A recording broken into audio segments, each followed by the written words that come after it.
Right, I'm gonna just reframe you. Yeah. I don't know why it's doing this. It's really annoying me. Oh, you suddenly got taller. Were you slouching more than before? That's it. It's just a state of mind.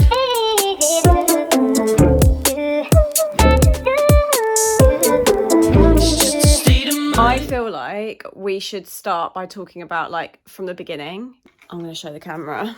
I got out some photos of little Tom. Oh. So I thought we could, like, you could take us back to, like, how you felt, like, as a kid. Like, did you have inklings that you were ADHD, or, like, did that ever come up?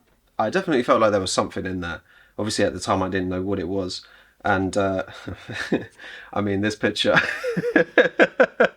But yeah, no, I definitely, because I felt like a bit of an outsider, even within the family. So I definitely felt different, but I never knew why. And I was like very, very hyperactive in the wrong environments, shy in others, and it was just all over the place. So it was hard to be like, oh, I do this all the time, or I do this all the time, which means I'm this, or means I'm this, because it was all over the place. In like, because this picture, I'm seeing the dog, I'm guessing that's Milo. I think it might have been Milo. And it just emphasised to me the fact that, like, with people, I felt like a real disconnect. But with, like, dogs and with animals, I felt a real connection. So, like, the only thing that can pluck my heartstrings is dogs. And obviously I feel like that's because in that time when I was like, I didn't feel that connection to people, to have a dog that was like, oh yeah, when you're a toddler you can just lay on me and fall asleep and that's absolutely fine. Like, it felt like I was like, got that connection and was like, sweet. Other things I'm getting from this is my fringe, because I used to cut my fringe, and I realised why, because I get it now with my hair more grown out. It's like flickering around my eyes and my eyebrows, and I'm constantly doing this to the point where now I go, right, I'm gonna get a haircut, I'm gonna get it cut short because I'm fed up of this. Whereas at the time I was like, just snip, oh, that's better. But again, no idea why. Didn't think to myself, oh, I'm being overstimulated, or oh, I'm fidgety with this, and like, oh, it's annoying me. It's like like, oh. At the time, I was just like, oh, I feel like doing this, snip. So yeah, definitely, like, I had inklings of it when I was younger, but obviously, when I figured out what ADHD was, I heard about it, I did what everyone does, and they go, was that me? Yeah. But always brushed it off. Just wanted to document something, again, about my ADHD. Now I'm back to the older medicinal cannabis. I'm on my way to meet Connor at the moment. I've got my skateboard. By the way, pennyboard, that's 10 years old. Fucking hell, like 18 years old. No, 20. I got it in 2014. This is 20 years old. No, 10. What is wrong with me? Got absolute time blindness. Made extra care that I brought everything with me. And then boom, I didn't bring any gloves. Bro, you should know that you need gloves. Do you know what I mean? Also, have a look at that. Windows. Made extra care that I brought everything with me. Which one do we do? I reckon the one with his hands together. Like, wow. That one. Yeah, that's perfect. If you could get that one full screen, that would be like... Your downloads are set up differently from that. Oh, Instagram files, that would be it. It's alright. I mean, I'm good to ready up. I forgot what my hotkey is. Hold up. Let me find that hotkey. Oh, it's probably because Carve is open, actually. Boom. And we're live. Future me's going to put in a little compilation of content me and Colin have done for Modernist Gaming over the last, like, 8 years. I'll put in on a freestyle beat while we beat these beats. When I'm gonna go through, cause I dominate the streets. Whoa. Oh. This dude. This dude.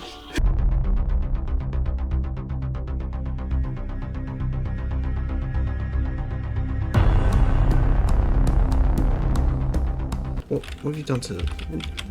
What have you done to the door?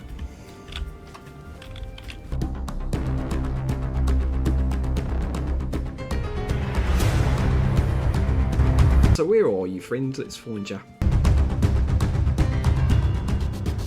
I did actually have the school look into it, but the diagnosis and stuff wasn't as clean back then. So they went entirely off of the hyperactive side of it.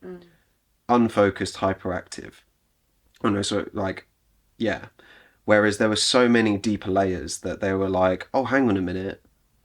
Tom can sit still and concentrate for half an hour. He can do it, he just chooses not to. Because they had no idea what hyperfocus was. So they'd be like, oh, he might have ADHD. Then they see me sit still and be quiet and then focus. And then they're like, well, no, he's not, because he's able to sit down. And that's where the inattentive and hyperactive blend, and it just gets on top of you. And you're so all over the place, no one can point out symptoms because they're counteracting each other. And I'm so annoyed right now. I've just opened up an Amazon gift card that was a gift, and I've peeled it off, and the code's like stuck to it. It's torn the code, and now it's like pointless, and I must have pulled it off too tough, and right now I can do nothing but blame myself and get really aggravated with myself. And I can't stop fixating on the fact I've just wasted 15 quid. I've got the receipt, I can go back, but like part of me doesn't even want to. And it's so irritating. I don't even know why I'm doing this now. It's late. It's like 11:30. And then I always wait till now to do shit, and I'm not in the right frame of mind, and I just get it all wrong. It's just... It's so exhausting to not be able to trust yourself to do something right. Like, I feel like this is just a constant thing.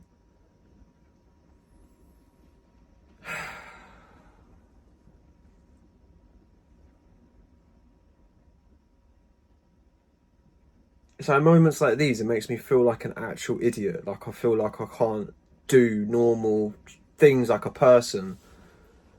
It's just constant, oh, let me just mess this up, and it's so irritating.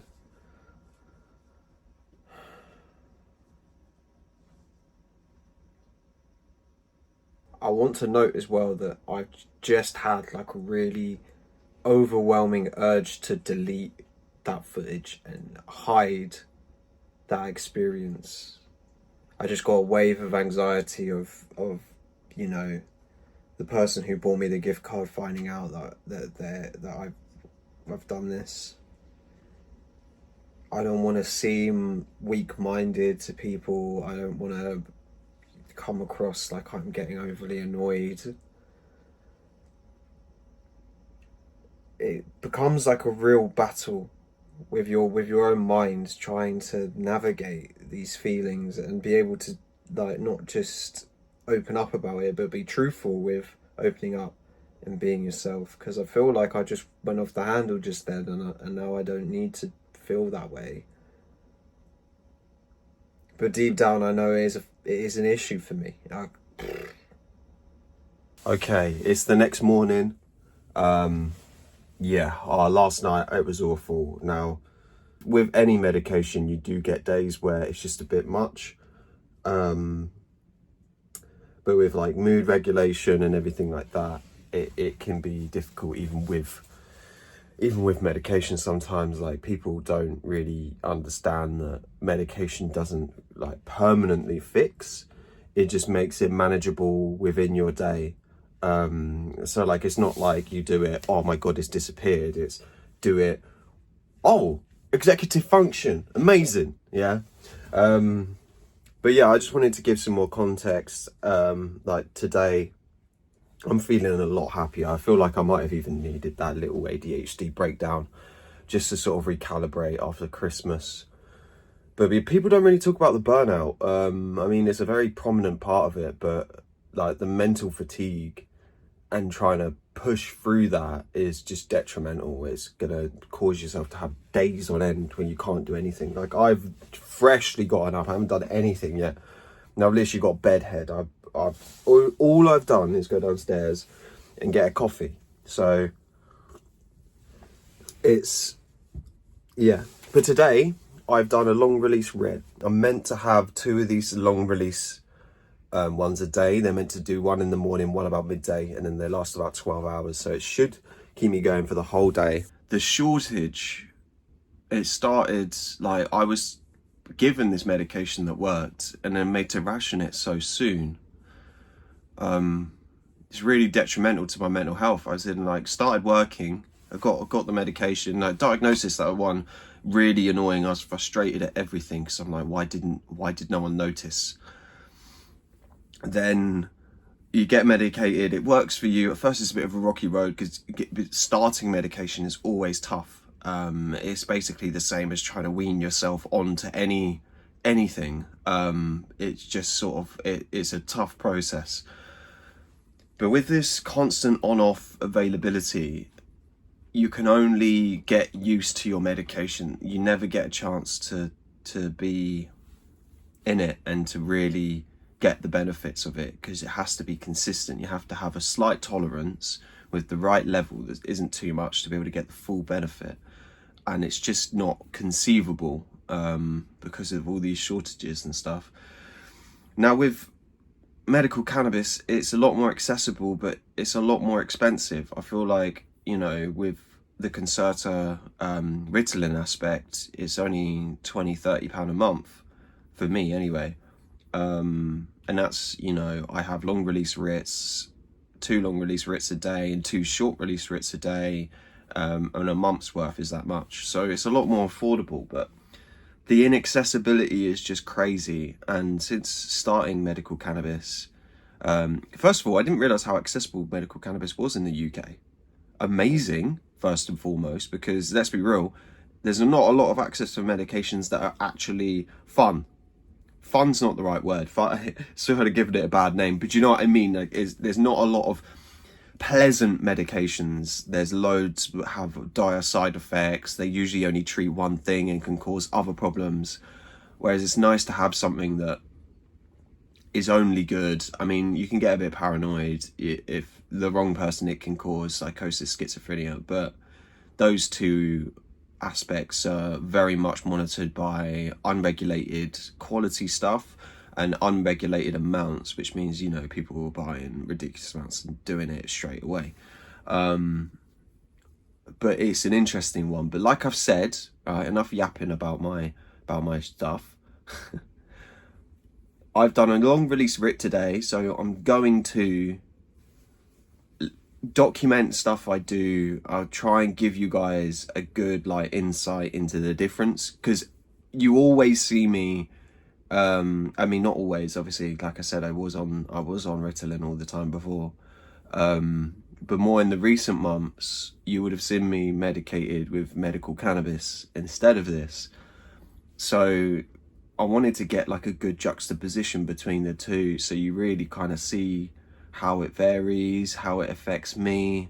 I mean, it's also worth noting I have combined ADHD, and an aspect I find is having hybrid weeds, sativa and indica, they kind of tackle the 2 points of ADHD for me, so kind of works. But yeah, enough rambling. I'll get back to you. We're going to include bits here and there of everything that's going on and how I'm feeling, and sort of try and give some context. Yeah. Oh, by the way, last night with that gift card, it's completely fine. I shouldn't have reacted that way, but you know, it's the authenticity of it. Like I want it's kind of rejection sensitivity. I want people to see the real time issues, and up until the point of me filming the last bit for this video, it's going to be long, this video, I still have no idea, I haven't fully planned it. I want to try and include different times that I get either like these breakdowns or I have these struggling moments, because I want it to be real. I want people, you know, if people feel the same and don't know what it is, because that's what always used to get me, is feeling that way and not knowing the reason. It's really frustrating, and it can kind of make people spiral. So that's my mission. Obviously I don't think it's kicked in yet, but the coffee's doing me justice. Still haven't had breakfast yet, but I'm now finishing building my shelf in my shed or man cave, and or little mini production studio where I do the freestyles and videos with Connor or Daz. Whoa, this thought like it put in on filters. I'm gonna smoke and I ain't using filters. So what I discovered is that I sort of need an arm's length. I sort of need an arm's length. So, the easiest way to do this is put this up here. Unorthodox. Okay. That gives me a rough guesstimate. Oh.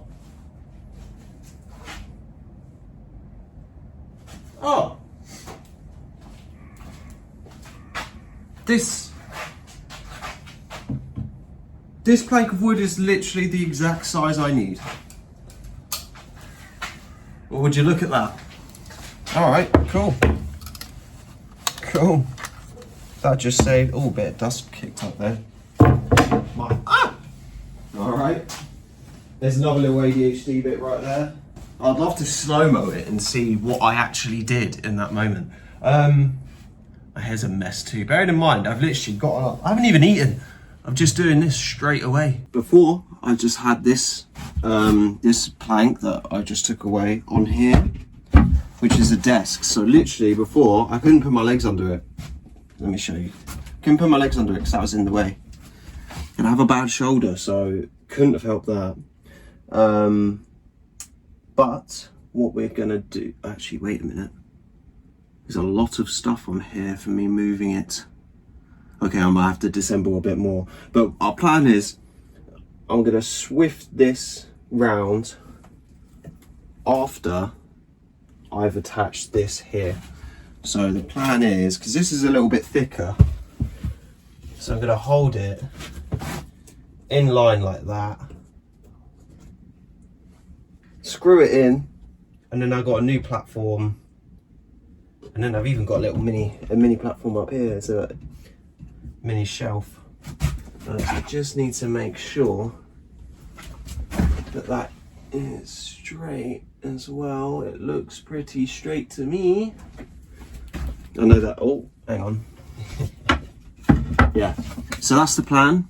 Let's execute it. Now let's get into the nitty-gritty of it. Let's see how I do. Right. Could I get away with if I push this right up against the wall? Oh, will it not go right up against the wall? Oh, almost dropped that then. That would have been a disaster. Right. I've got to be careful not to screw it into the chest of drawers. Okay, we've got a bit of time. I'll do that. Okay, look, if I put it next to it, I can see. Okay. Now, if I put this, you can't really see it because of the angle, but I can see I've got a bit more room before I need to have it against the wall. Probably could have done the other side, it's a little bit less dirty, but you know what? We've made our bed. I'm not unscrewing it for that. Okay, now that we've got two that are pretty much there, I'm going to line it up, try and make it as straight as possible without one of these little things, but it's okay.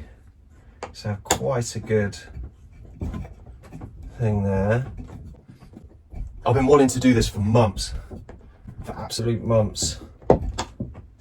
Oh, come on, come on. Don't spoil me now. Okay.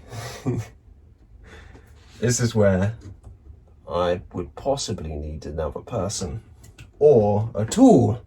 And I don't have either of these, so I'm just going to keep up with these two hands.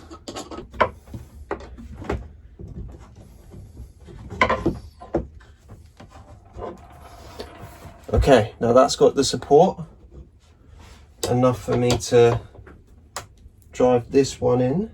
I've done it.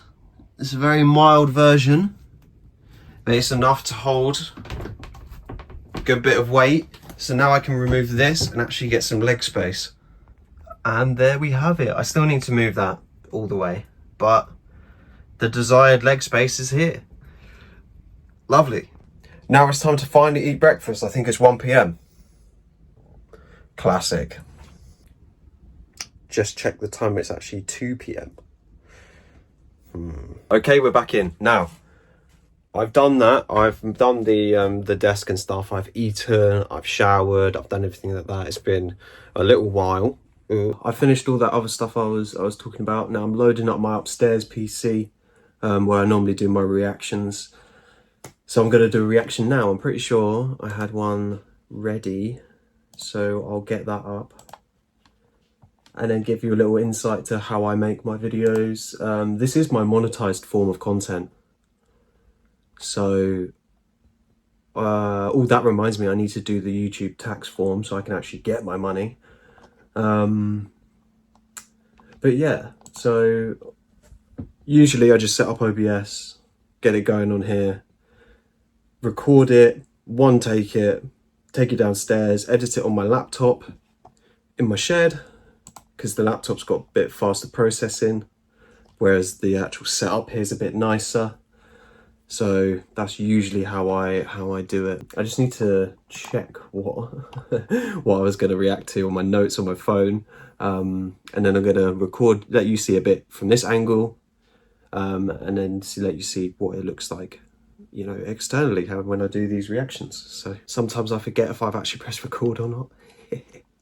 How's it going, guys? Baffle T here, back again with another reaction. Now today, all go away, I've asked. Today we have Avellino, Exodus Freestyle. Now, I know Avellino. He is a legend. If you know the Fire in the Spoof days way back when, you know about this guy right here.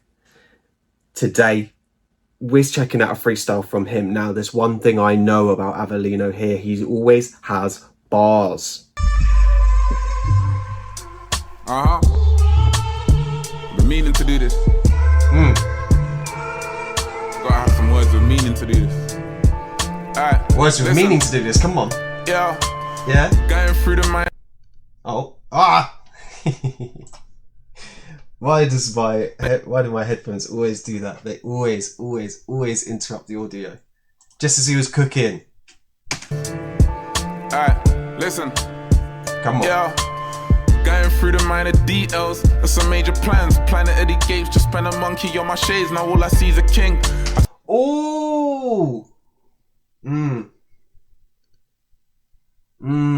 Bar heavy, early. Craziness. Okay, just done the reaction. That was actually a really good track. It's the Avellino Exodus one. Yeah, so good. Like, it'll be interesting because obviously this is what you lot see majority of what I do is here on the screen. So maybe even just this new angle is kind of crazy. But yeah, I try to explain bars. I try not to just watch it and be like, that was all right. I tried to break down bars. And I found that, you know, helped me create better lyrics myself when I started to write. And then I try doing all types of genres, and I try not to promote myself too much in these. I want to keep it authentic. But at the same time, I'm trying to make a business out of it. This is, like I said, this is where my money comes in at the moment for the majority of it. The issue with reaction channels is you get copyright claimed a lot, but there's nothing you can really do about that. But yeah, all I can hope for is that good money comes from this. And then, oh yeah, I need to do that tax form. So I might document myself getting annoyed at that. Because Lord knows I will. But now I've got to go downstairs, edit it, get this one posted, get thumbnail and everything all sorted for that. Another reaction. Now today, all go away, I've asked. Today. Right, so here we are. Baffle T again. Ooh, let me just make sure I'm getting good audio. So I've just sat here. I was meant to go out to Brighton to go to a show. I then come to film a reaction because I tried installing a different camera and I was like, God, the audio doesn't sound clean. So I started having a look in the settings. Turns out this microphone that I bought 2.5 years ago wasn't even connected. What I had done is I had an audio thing set up on OBS. Hang on a sec. Okay, I had one set up there that says Scarlet, right? It was not connected to the Scarlet. So this whole time I thought that was the Scarlet. No, that was my webcam audio, my crappy webcam audio. So I thought OBS was messing up my audio somehow. No, because if you have a look, you see that light that's going every time I talk? That one literally has not been going this whole time, any time I've been recording this. And then look, that did not look like that. It was the two-sided one. This man is an idiot. 2.5 years I've been recording with this setup and not even been using this microphone.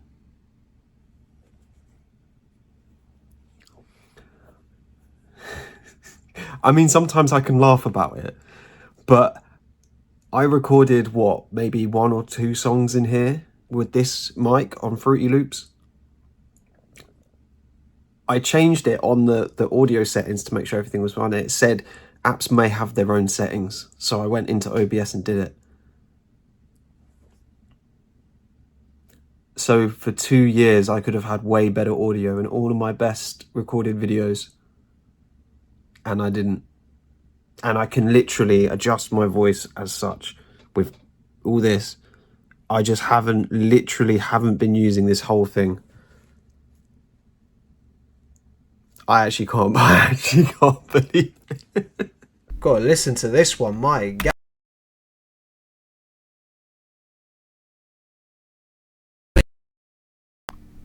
Oh. Illing myself and it bothers me. License for killing myself.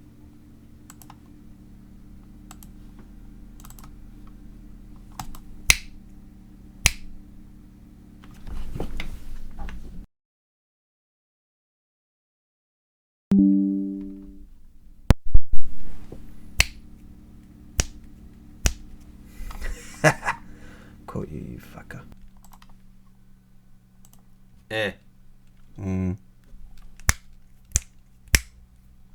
Sweet.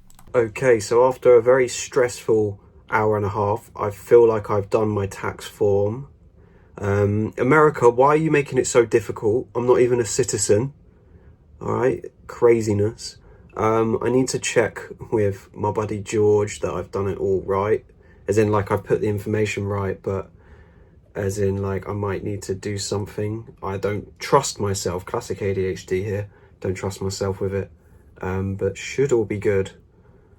But yeah, that was overwhelming. Obviously, I'm on the Ritalin, but some things, when you just don't really know them and it's a bit stressful, can be a bit much, like I was saying before. But yeah, so that should be good. I'm gonna come in with any updates. Yeah, so should all be fine. I'm feeling like anxious but relieved because I'm concerned. Like, they had a lot of purgatory, and you must know American taxes are not built for ADHD, that's for sure, because my God. However, yeah, I'm just gonna sit with this, see what happens. A little bit concerned, but fuck yeah. Okay, so I've kind of, like, resting now. My head is kind of gone. I feel like I've put a lot of my processing power into this document, and I'm concerned that part of it is wrong. So I'm gonna have to look into that. Or it could just be my mind being paranoid about it. You never know. I'm going to be on the safe side and check it out, because tax, they do not play. America's like, here, tell us everything you owe, and we know the calculations, but you don't. There was a really good skit on it I saw. But anyway, that might be it for today's stuff. I'm not too sure if I'll do anything else. Probably just going to chill out now. I've been doing stuff like filming this and reactions and doing YouTube admin stuff all day, so I'm gonna give myself a bit of a break. Maybe get some clips, some gaming clips, and do that. But yeah, sweet. Okay, it is 9:30 in the evening. I just redid the tax form because I did do it wrong the first time. But thankfully I could resubmit it within 30 days. But yeah, so beautiful. I'm feeling quite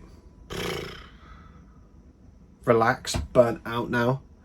I'm just looking forward to just chilling. I already said I was going to do this, and then I jumped back in, filmed a bunch of TikToks, redid this form, and now I'm actually sitting here like, okay, gonna do it. Ready? Yep. DJ! No, you've got to do DJ! You need to DJ! DJ! You have to do it like that. DJ! Because it's a famous sample. DJ! Ready? Yep. Ready? DJ! DJ! DJ!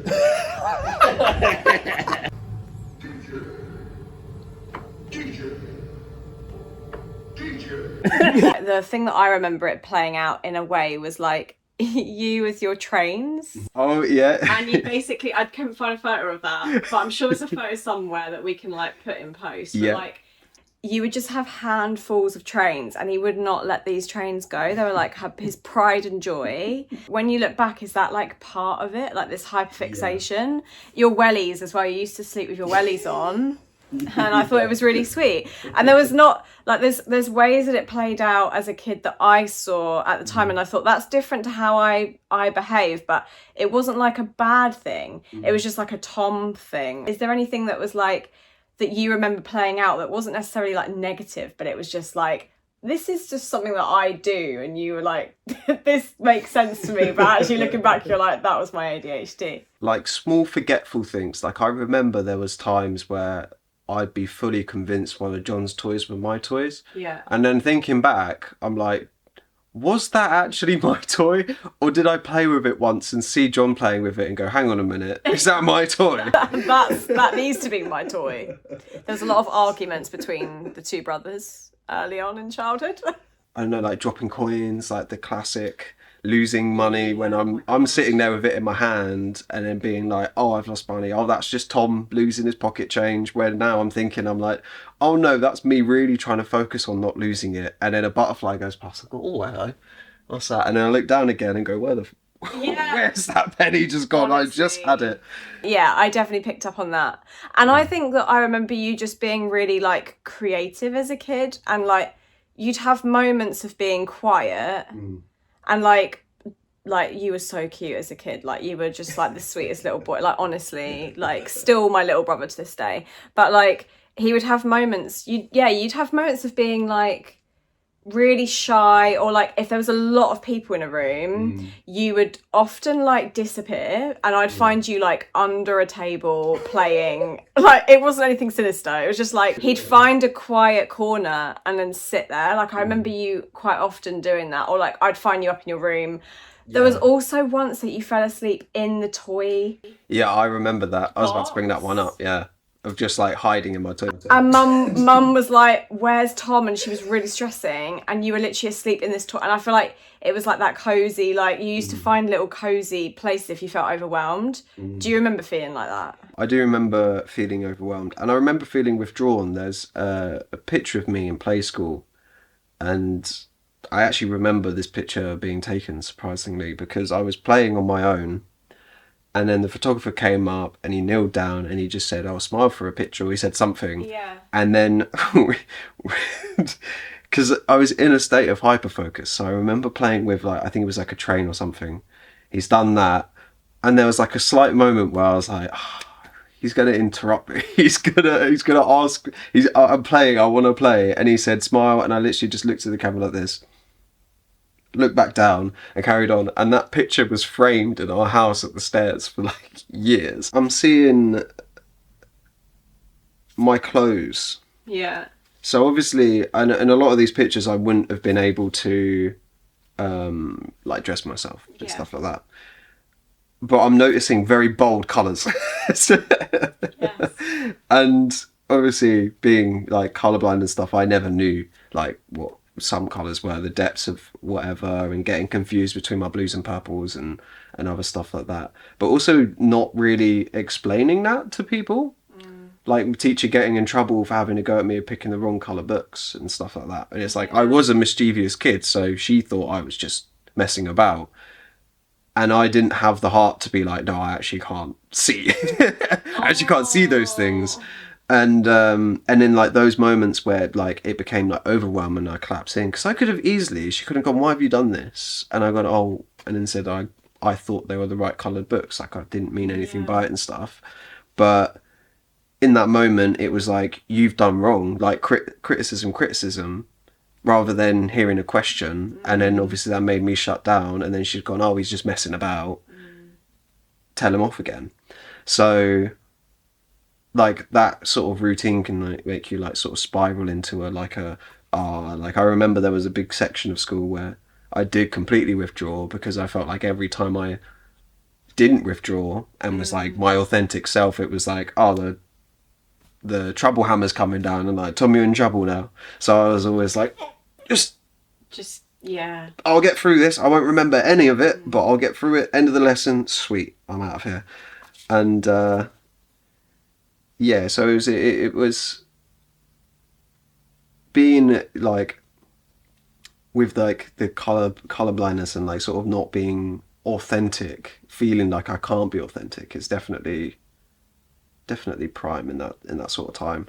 Like I kind of realized that I could be myself within my own circle. Like before, I felt like it was like all outside eyes were on me, whereas I quickly realised, like in private circles, I could be that authentic self, and it didn't reflect anywhere else. So I did sort of adapt into it, but it was weird not knowing that, though. It's not like a conscious thing to be like, oh, I'm not really being myself here.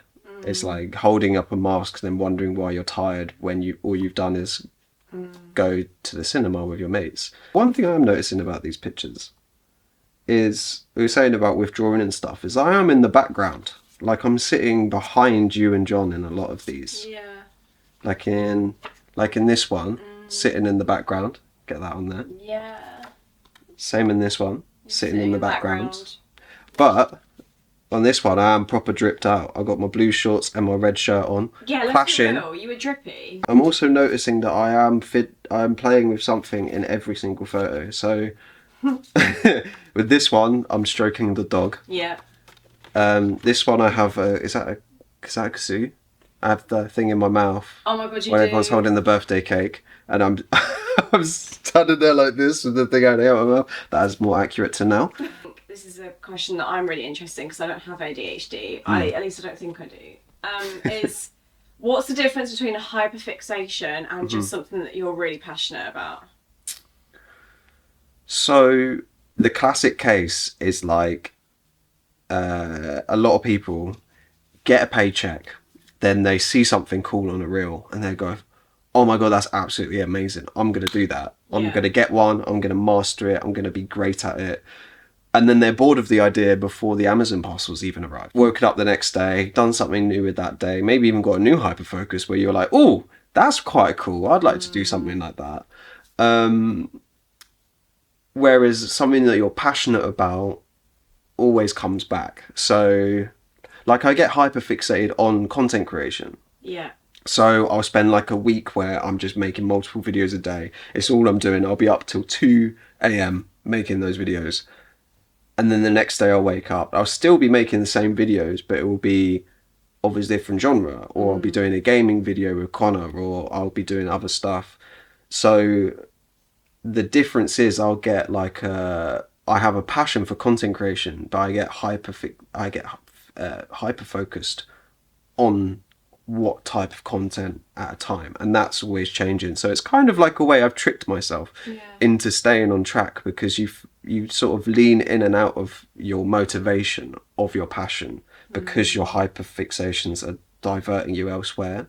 A lot of people with ADHD get it with jobs. First day, first week on a job, this is the best thing ever. I love these people. I love this place. This is my new home. I'm going to do everything intricately, do everything perfect. And then by month 3, it's another email. It's another thing to box up. It's like with when I was at JTX, packing sports parts and stuff, it would be like, oh my god, now I've got to do another treadmill frame. Whereas in the earlier days, it's like, oh, I get to pack a treadmill frame, which is like a half an hour project of like making a huge custom cardboard bit, sellotaping bits together and wrapping it round. I thought that was amazing. And then by month like 9, I was like, oh my god, I have to do 2 of these.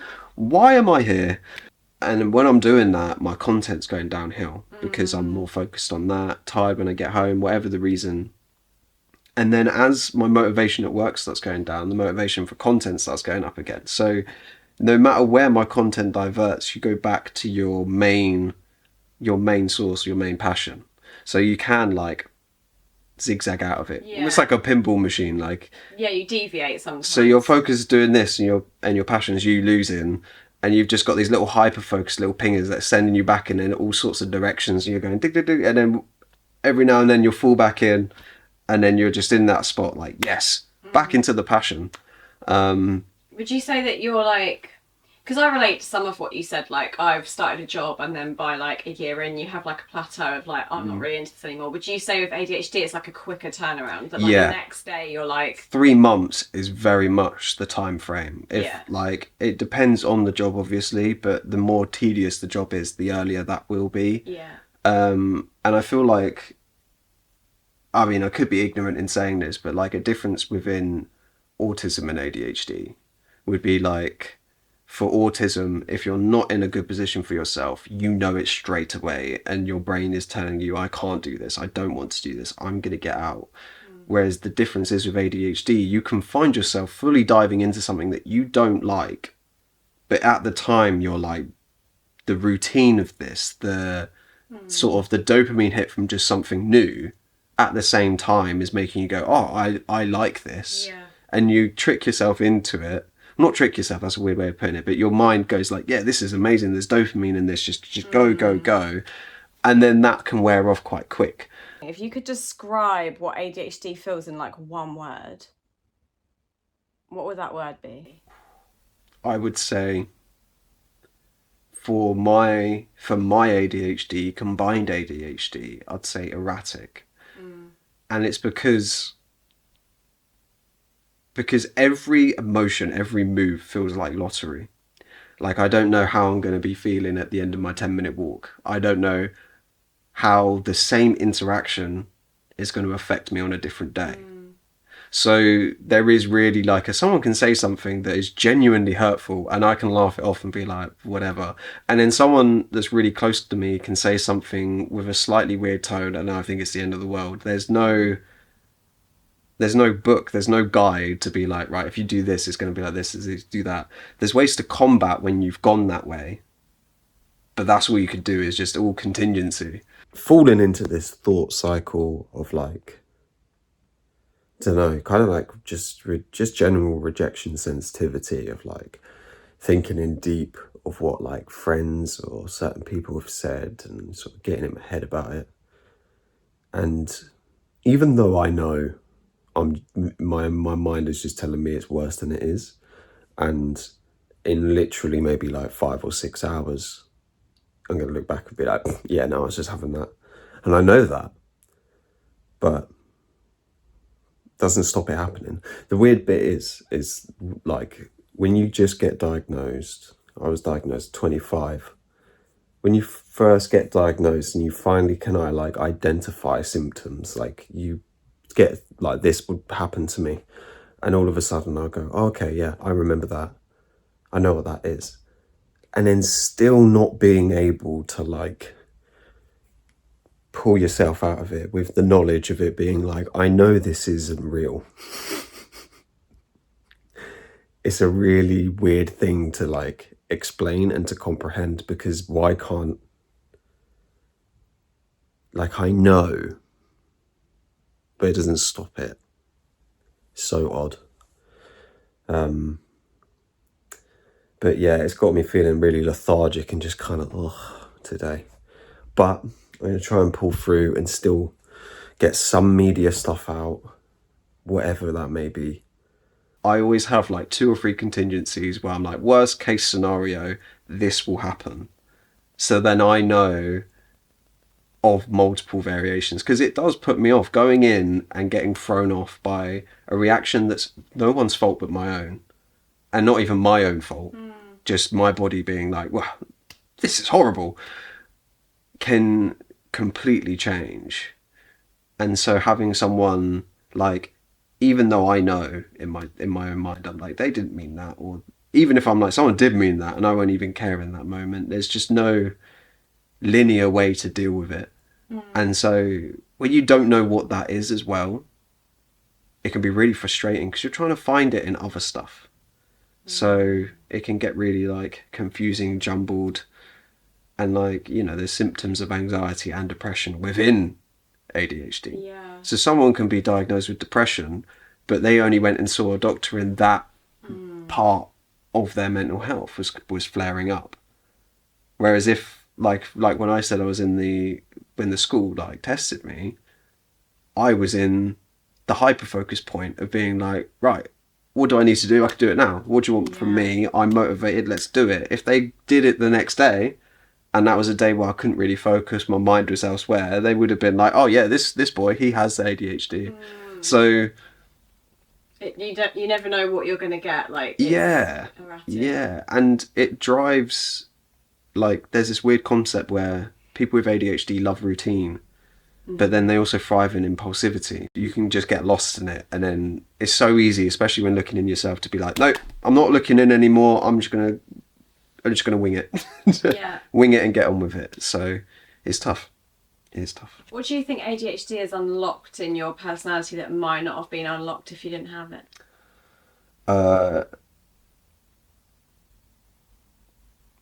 Well, I'd say like heightened empathy. So, I mean, like everyone, well, not everyone, most people have empathy. Yeah, most. But like you get what's called like justice sensitivity, whereas it's the same as rejection sensitivity, but in the sense of like, if someone says something in that same criticism against someone else which I feel is out of order, I'll get like a strong feeling of like, you can't do that. Like I really feel it with like empathy. It's not like a oh, that's a sad thing and then moving on. Like it's actually like a deep gut, like, oh my God, I can't believe that. And it just like, yeah, well, that goes with all emotions. All emotions are like heightened, which really is a gift and a curse, because it's like when it's a good, happy mood, wow, it's amazing. But then on the flip side, and it does usually turn to the flip side, that's when it's a bit like, oh, and it's annoying.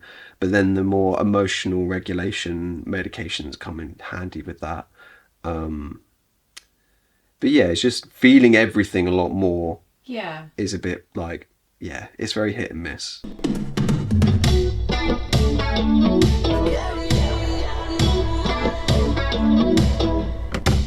Check the video back. Let me see what it looks like, Baff. Alright. Let me see it back, because I need to see for the angle, because the jump shot needs to be like funny, do you know what I mean? He doesn't want to stop. It doesn't want to. It's chocolate orange. Yeah. They do the milk chocolate version. Yeah. Is it good? Yeah. Are they banging? I haven't decided one yet. Can you buy me one? What's going on?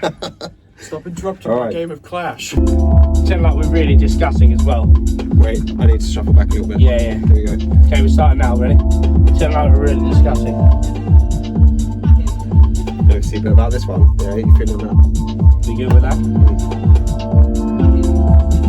think it could be a little bit better. To the left? Yeah. To the left a little bit.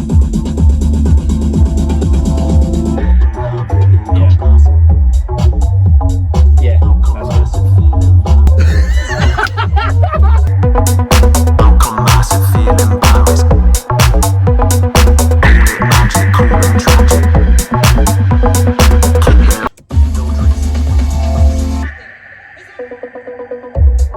Oh yeah. And again, this bit. On the end? Or Yeah, like a mid? on that gap. Oh, that. Yeah!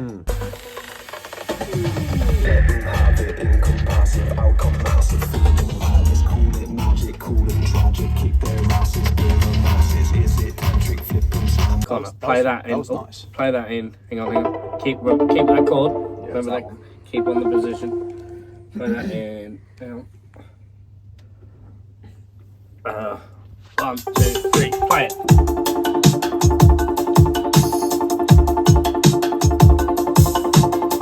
Yeah, we got it. Okay.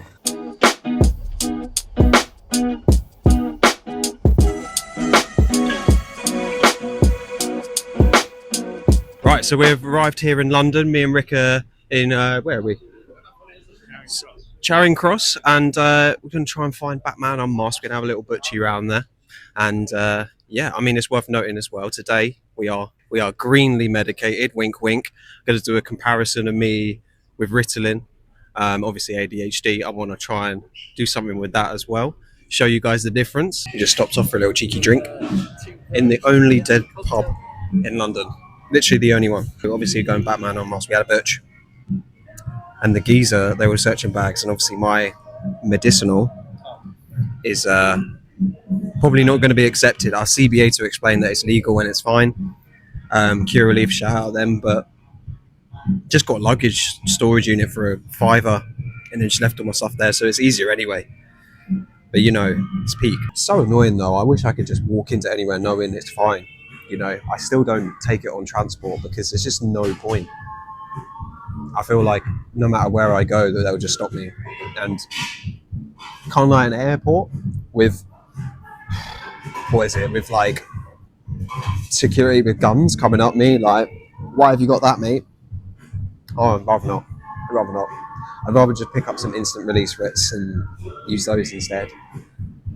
But the Ritalin shortage is getting me down. It's peak. I know that ADHD is feel my pain right now. You put you on something, and then all of a sudden, oh, that one's not available anymore. We can't put you on the next one because that will get unavailable. It's peak. I mean, I did the interview with the Sun about it. I'm hoping that runs fine. I've got an email from Cureleaf, my medical cannabis provider, to talk about ADHD and my stuff related to that with on the news. So I've already done an interview with the Sun about ADHD. Nothing got printed of that from my actual story, but they included some of the things I said in their general ADHD section, and I was a little bit disappointed by that because they were asking me stuff about like, what would you say to people who are concerned about the stigma behind medical cannabis and stuff like that. And I felt like a right activist given my knowledge. They've messaged me for another one for the Telegraph, and this is more about mood regulation. Now obviously news is the news. I'm not sure if I'm allowed to record if I do this interview and stuff, or speak with the reporter, but it's just kind of cool. It's given me sort of, the fact that Cureleaf have come back to me to sort of reignite the conversation regarding ADHD in reference to their clinic. Is it a clinic? I don't know. It's really nice to be able to, it means I've got something to say. So maybe this video, maybe this, whole deep dive into myself on here is going to be helpful for some people, because, if I had that interview on record, like as in like what recorded myself and was able to include, I don't remember what I said, but I really went into the zone with it. So, I want to try and I'm hopefully going to do that, because if I get one, I'm going to screenshot it and put it in this video, or leave a comment if it comes out after. It probably won't come out after, it's still got a few months on this. But yeah, it's very exciting. I'm feeling a lot more mellow today, a lot more calm. I feel like catching up with my sister kind of helped with that. I've just done a little phone call with Cureleaf, talking with them about emotional regulation and some issues with that, and I hopefully it's going to get used. I did one with the sun and it hasn't been used yet. That might pop up randomly, but they haven't used it. They might not use it, so it's a little bit up in the air. This one I hope they do use, because I would love to sample some of that onto here. But yeah, I think it went well. I kept sort of overthinking in the call. I kept being like, oh, I don't know if I'm explaining this very well, because I was kind of like rambling, but she assured me that I explained it fine. They're going to send me the quote back, fact check it. I'll add the quote in even if the article doesn't get used and stuff, so you kind of get the gist of what I did say. And yeah, so I mean, I'm feeling good, although everything else today so I'm saying I've not been that productive, but I have today. I've fixed my sleeping pattern. I've been waking up earlier. It's been dragging me a little bit, but I've been adjusting my medical cannabis a little bit. I'm having indicas more in the evening and sativas more in the daytime. I only had sativa bud before, and I had indica oil. Now I end the day with a bit more of a slumping strain, and I've been sleeping like an absolute baby, because I don't think I've said this anywhere else yet. My sleep before and my sleep on Ritalin as well, awful. Actually awful. The only thing Ritalin didn't do for me, or on Corcerta or whatever, the only thing it didn't do for me was improve my sleep. Everything else was fine. It's just that one thing was lacking, but it didn't get worse. It just kind of stayed the same, and I was a little bit more exhausted in the night, but I was wired, so it's different. But so that's the one thing. So my sleeping pattern's better. I've got that sorted. I was up at, I think, at 8:30 this morning, and then I stayed in bed for a couple of hours, obviously doing stuff on my phone, which is a little bit of an scapegoat because it is technically work, and I was making memes and I was hunting for clips for Instagram. But I'm trying to make it my mission to get out of bed in the morning and make the most of my mornings. Now, to achieve this today, I literally had to look at the clock, realise that it was like 11:15, and jump out of bed to literally make it happen. So the motivation is there. It just highlights the last minute urgencies. Okay, do you know what? I need to set my timer 2 hours earlier. I need to say I'm going to be out of bed by 10, because I'm going to wait. My ADHDers will know this. I'm going to wait till the very last minute. I don't want to wait for the last minute. My time management is just so bad that I'll start getting ready, and then all of a sudden I get time blindness, and then I forget where I am. I forget what I'm doing. I'll be on my phone, or I'll be doing this, or I'll be doing that. And then I look and I go, fuck, it's been 15 minutes and I was meant to leave 5 minutes ago. And then all of a sudden,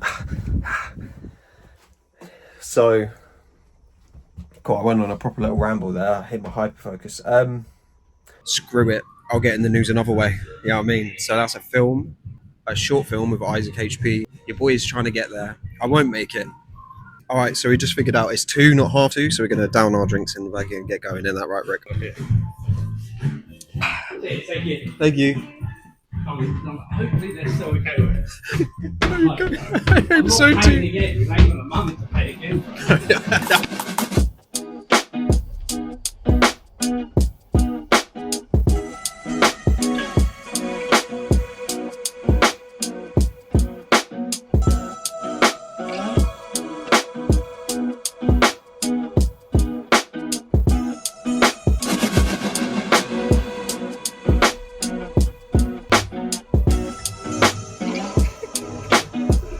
Here I'm standing next to Christian Bale's Batman costume. It's pretty nice. I do enjoy it. I'm taller than him, which means I'm better than him.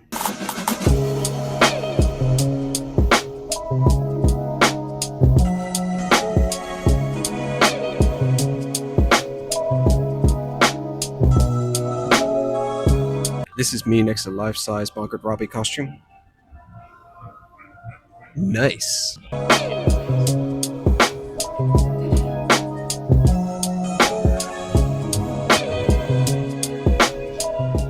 So we just come out of the Batman exhibition. It was actually quite sick. There's loads of cool stuff. I'm not really a Batman fan, but Rick is. He seemed to have a nice time. I got him some ice cream and some. Before you had medication, did you have any way of trying to regulate? Did you find anything to regulate yourself? That if someone's watching and they're like, I'm not sure I'm ready for medication, I might not even ever be ready, but they want ways of regulating themselves. Did you ever find anything that did that? There's no like one solution. The way the ADHD mind works kind of like really counteracts it, where the only thing I found to ever help was exercise. Yeah. And there's already flaws in that of like, you need to gather the motivation to be able to go and exercise. If you're hyperactive ADHD, you might find it easier than the rest because you're naturally more, but when you drift between the two and you're like, right, I feel shitty now, I need to go get some exercise, but then you're in the inattentive realm where you can't really be asked, you're bed rotting and stuff like that. It can really, that in itself can make you spiral because you're like, I know I need to do this, but I can't do this. And then you're obsessing about the fact that that's what you need to do and you can't do it. And then you're not doing anything else as well. And then that nothingness amplifies it all. So there's such like a cliche thing of being like, you need to like eat right and do this and do that. But I mean, it's more about moderating it. Like coffee is a huge one. Like being able to monitor how much coffee you're doing, because the caffeine crash of ADHD is just, it's just artificial burnout. So you're getting an artificial like slight bit of medication, stimulant, because all stimulants would medicate in a certain way. So you're getting that slight medication followed by, for like 20 minutes, followed by 40 minutes of a burnout. And then if you keep piling on, that's when like the anxiety triggers come in and there's extra bits. So it's tough. But I know the feeling. I've had coffee one and I'm feeling more normal. And then I'm sitting there and I'm going, coffee two? Coffee two? Yeah. And then I get to a point where I'm like, right, oh my God, it's like 4 p.m. I've had like 3 coffees today. And I'm like, right, well now I'm gonna have to switch to tea because it's less caffeine. And next thing I know, by the end of that night, I'm not doing anything. I'd say like the best way to sort of do it is to almost let yourself be where you are. Yeah. Like if you're feeling low, let yourself be low for a bit. And if you're feeling hyperactive, go and do it. Like obviously that, if you're sitting in an office, you can't exactly get up and go for a run. But yeah, to how much you can, talking is a good like hyperactive outlet as well. Just find something, one activity, whether it's like either neutralizing or beneficial, and just kind of run with it, but just let yourself be your authentic self, because masking it is always just going to make it worse.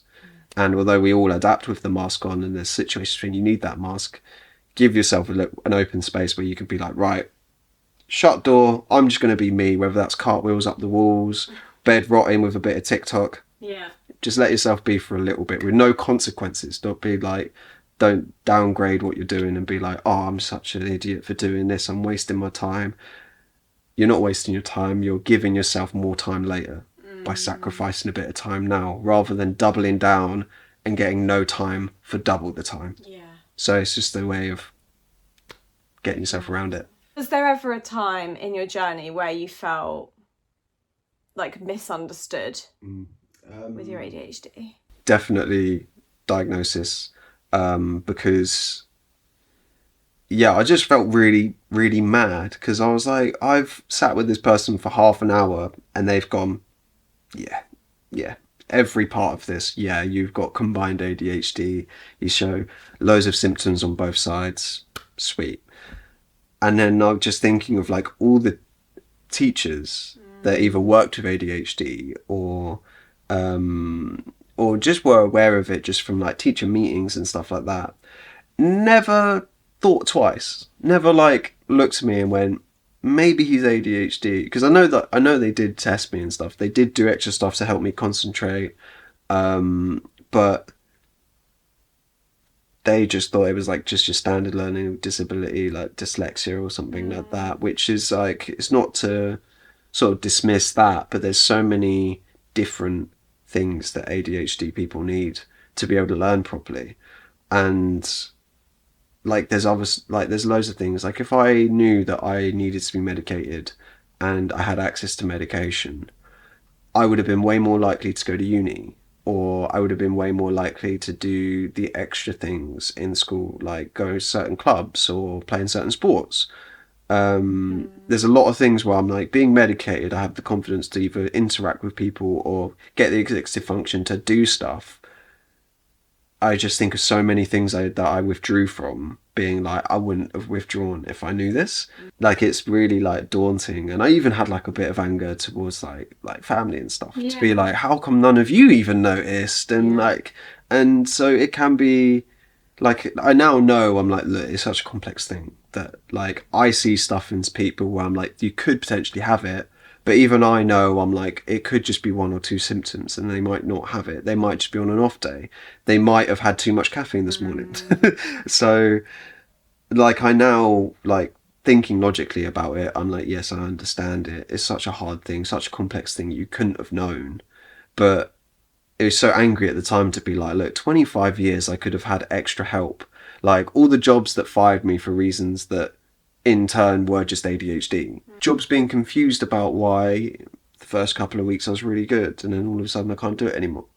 And then not being able to explain to them why I can't do the job I was so good at 3 weeks before. And like, you know, the difference between showing up on a good day and showing up on a bad motivation day, and just, you know, just work being like, well, why? You don't have a reason, you don't have a diagnosis. Like even the Equal Rights Act and stuff. Like there's laws protecting me in those scenarios, which I never had access to just because of what felt like neglect at the time. So it was really frustrating. Like it took me a while to be like, right, it's no one else's fault. It's not even necessarily like NHS's fault and stuff. Because I always think back, I'm like, it's developed so much in the last 3 years, the way to diagnose people, that I don't even think they had the tools to find it in me before that. So if I did have access to that beforehand, they could have said, no, you're not ADHD. And then I could have never got the diagnosis from that. So there is always a silver lining to it. But yeah, it was annoying. It was like to just feel like unseen. I could have been one of the students that just got all A's if I was properly medicated. I could have gone into uni and got a degree while medicated. But I knew I would have flopped if I went to uni without that. And then I wouldn't have found out that with the same timeline until I left uni. Yeah. So I could have done 2 years, not finished it, and then been left with debt. And that would have like crushed me morally. I wouldn't have got a job straight away. And I keep, you know, I'm in a system of working between March and September and then being unemployed from September through to February. That's been a consistent thing for me for like the last two-ish years. And it's just because like I keep running into it. I keep running into situations where jobs either don't understand ADHD or they think I'm over-exaggerating ADHD or something. There's just not quite something that clicks. And then I feel outcasted. And then when I feel outcasted, my motivation's gone. So like, yeah, there's a real... So imagine that same thing without a diagnosis, where they're going, why are you not doing this? Why are you not doing that? It's such a demoralizing thing. And so, you know, it's hard because sometimes I'm there like, can I even function properly? If I was to, if media doesn't work for me, content doesn't work for me, and I have to get a 9-to-5 job and run that, can I even make that last? Is like one of the things I always think to myself, because it's not, my brain's not built for that. And I'm not saying that as in like, oh, I refuse to work that. I'm not going to do that. I worked from 9 till 5:30 for a year and 7 months. And it was tearing me apart because I couldn't, there was no time for me. I had no time to recover from burnout. And then if I wanted to do stuff on the weekends, I was pushing through burnout to have a good time to be able to recover from burnout. So there was like a, you know, it's tough, and it makes that not knowing where your place is so much more prominent, because you can quickly get turned off by something that you thought you were really into. So it's tough. It's really tough. And then having that in basic day-to-day jobs like retail, stacking shelves, doing like really tedious tasks, it can feel impossible. It can feel really daunting and then frustrating. Like, I wish I had a brain that just let me just do this consistently. And then do you, like, what does success look like to you? Like, do you want to be successful in a 9 to 5? Like, do you see that for yourself? Like, take ADHD out of it. Like, your heart, like, what makes you Tom, what makes your soul happy, is that what would make Tom happy? No, definitely not. So maybe you've got the perfect brain for your life. Hey, I like that. Because imagine, like, if you had a brain that could let you deal with tedious, because there's some people that wouldn't be tedious. The idea of stacking shelves to them would be like, yes, I go to work, I do my thing, I switch off, I don't have to worry, I leave at the door and then I go and do my life and I'm not burnt out. That sounds like hell to me and hell to someone like you, but to someone else that's fine. Maybe it's that, yeah, the ADHD stops you from maybe functioning as you would like to in those scenarios, and maybe you don't feel like you belong in those scenarios. But is that also a blessing? Because it's forcing you into what you should be doing. Yeah, no, it's true. It's just that element of luck, though, in what I want to do. Yeah. Like, I mean, as long as I get a position in media, I could be desk jockey editor, or just like an assistant producer, or just someone running and getting coffee on a film set. Any level of it, as long as I'm in that industry, I feel like it will tickle my brain in that way where I'm like, okay, I can be on board with this. It's the, I can definitely see myself being able to do something like that. Like I said, it's like a mental trick. I'm like, I'm in the field I like, just not at a great level, but that's fine. That's fine. I'm helping the production of big things. So with that, I'm saying, like, even at the worst, even if content creation and being an influencer or being reaction channel and doing any of these things doesn't work for me, I can find happiness in that industry at a lower level. I'd be fine with that. It's being in the wrong industry at any level, I'd be like... But what does success truly... Like, what does that feel like to you? What does that look like to you? So success to me would be obviously like living comfortably enough to not worry about finances, not worry about bills. Not just for me, but like also for like family, like financial freedom. Anyone that would like need financial help with like healthcare, anything like that. I'd want to have the ability to cover any upcoming big bills from anything. So that comfort, financial comfort one. I want my content to impact people, and even if that is just them looking at a silly reel and like having a chuckle for a second and then swiping on, it's fine by me. I want, because like obviously I know dopamine.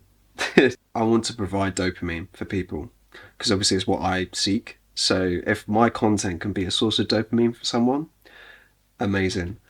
And also to just have fun with it, to enjoy what I do. I want to wake up. I obviously, putting aside the bit where my brain's not letting me actually do the thing, I want to have fun while I am doing the thing.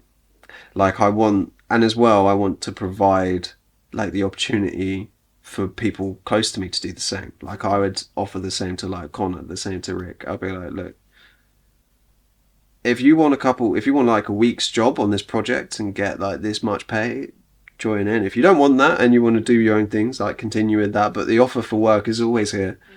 And it's going to be a good time, it's going to be a good laugh. I want to have that like freedom to be able to do that.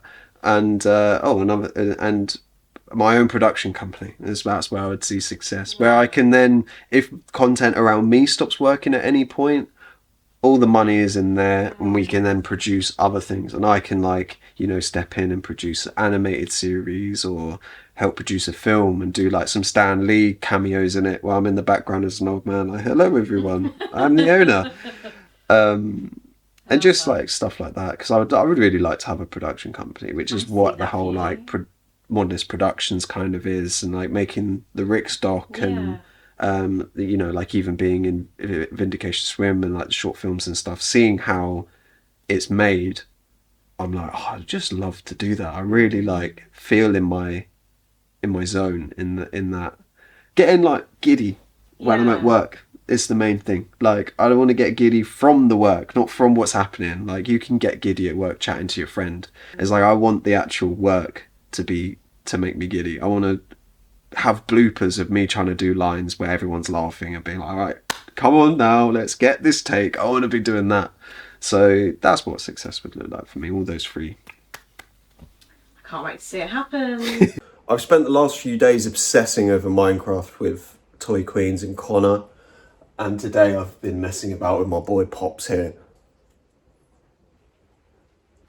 But yeah, no, I just wanted to talk about, like, I haven't really done anything media-wise. I put a lot of mental effort into making this thing. I just walk away, I can't make shit. We did. And it's quite draining to talk about ADHD and like to document it the way I have. It can be quite mentally draining. So I feel like I'm sort of getting the last bits of that push. I don't have a lot more to make for this, so that's good. I'm gonna try and push for an hour. First time I've ever made like a proper long video that's an hour. So that should be cool. But just thoughts at the moment. Yeah, like I say, like I've proper fallen out of the media mindset, and it's been nice as a bit of a detox, but I'm still at a screen, just playing with my boys Toy Queens and Dazu. It's been great, to be fair. It's proper tickled the neurospiciness in me. But yeah, I just wanted to sort of say, like, sometimes I get this where I'll work relentlessly and post for like 2-3 days, and then I will just crash, and the crash can be between a day and a week. It really just depends on me. And it can be really hard to manage. But I mean, this is when the medication comes in. Like, when it's sort of more of a crash, I find that the medical cannabis it can go either way. Like, it doesn't improve your energy levels, but it regulates your mood straight away, so you're more content. And then obviously with Ritalin, it pushes you into the motivation zone. There we go, he's down. Into the motivation zone. I just have to bore him a bit. And then you're working, but your mood's not there. So there is really like a choose your evil pick your poison kind of aspect to it. So that's how I'm feeling today. I'm going to continue with my coffee now that Pops is down, and just, yeah, get on with it really. It's just